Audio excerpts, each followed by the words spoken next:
Salang napon ng kawali. Ngayon, maglalagay na tayo ng olive oil. Optional lang yung olive oil. Pwede kayong gumamit ng any kinds of oil. Then, maglalagay tayo ng garlic. Daming garlic ang nilagay ko. Maraming garlic, mas masarap. So, igisa natin ang ating garlic hanggang sa hindi lumabas ang kanyang aroma. Then, maglalagay tayo ng onion. Then, gisa natin ang onion.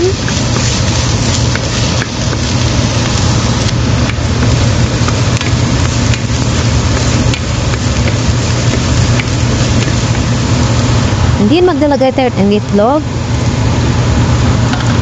And then, haluin natin ang itlog hanggang sa hindi magiging scramble. Then, maglagay tayo ng magic cube. Then, ilalagay natin ang ating rice. Sayang kasi guys, yung rice pag inapon. So, gagawin ko na lang fried rice. Then, maglalagay tayo ng chili, fresh na chili.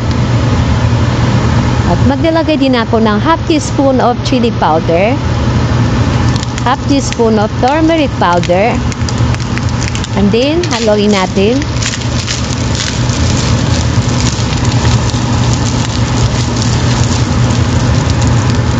So, ayan na. Di ba nagiging yellow na siya? Marami kasing benefit yung turmeric powder. Kaya favorite ko yung turmeric powder. Then, maglalagay tayo ng konting asin. Then, mix natin.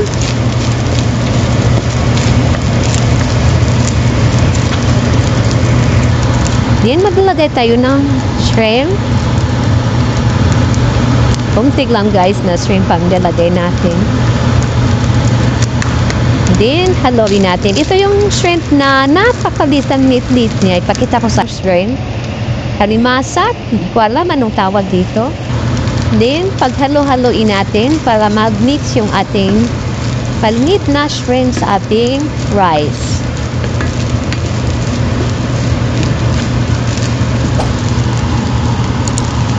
Ang bango niya, oh. Nagutom na ako, guys. Wala kasi akong breakfast, so kaya ito naisipan kong iloto ngayong breakfast. Kasi walang work today, kasi day off namin. Pag Friday and Saturday, wala kaming work. Day off namin. So, ito yung naisipan kong iloto kasi na-miss ko ito na recipe.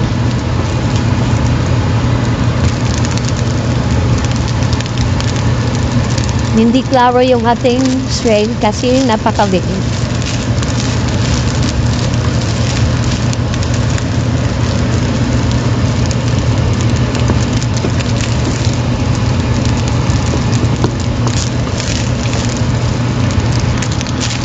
Gusto ko yung fried rice na medyo crispy.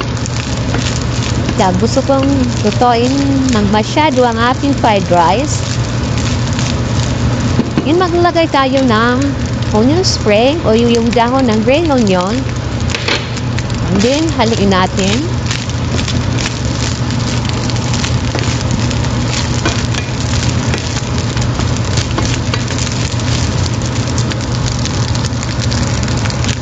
So, tapos na siya guys. Hanguin na natin sa ating apoy at tayo ay kakain na.